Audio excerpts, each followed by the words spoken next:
ક્યુટીઝ, આજે મેં first time Mike use કર્યું છે અને મારા ઇન્સ્ટાગ્રામ પર 2500 ફોલોવર થવા આવી રહ્યા છે. તો મેં વિચાર્યું કંઈક અલગ વિડીયો બનાવું. કંઈક અલગ તો નથી, પણ મેં એક શૂઝ મંગાવ્યા હતા, તો હું એનું રિવ્યૂ પણ આપી દઉં અને થોડું વિડીયો પણ બનાવી લઉં. તો આ છે શૂઝ, મેં અનબોક્સ કરી દીધા છે.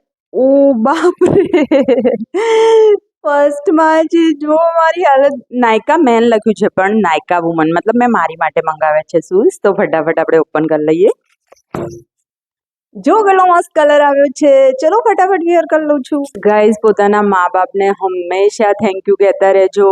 એમનો મતલબ પાડ માનો એટલો ઓછો છે, કેમ કે એ લોકો આપણને સ્ટડી કરાવે છે, ભણાવે છે, ગણાવે છે અને એટલા કાબિલ બનાવે છે કે તમે કોઈ પણ કંપનીની વસ્તુ કે કંઈ પણ તમને જે પણ ગમે છે એ તમે લઈ શકો છો. તો આ વસ્તુ તમે હંમેશા યાદ રાખજો.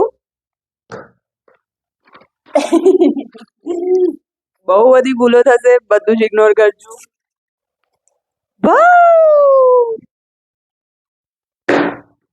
તો મેં શૂઝ પહેરી લીધા છે, મને બહુ જ ગમ્યા છે. કેમ્પસ કંપનીના છે અને મેં નાયકા ફેશન પરથી મંગાવ્યા છે. તો આજના વિડીયોમાં આટલું જ. થેન્ક યુ, બાય બાય, જય શ્રી કૃષ્ણ.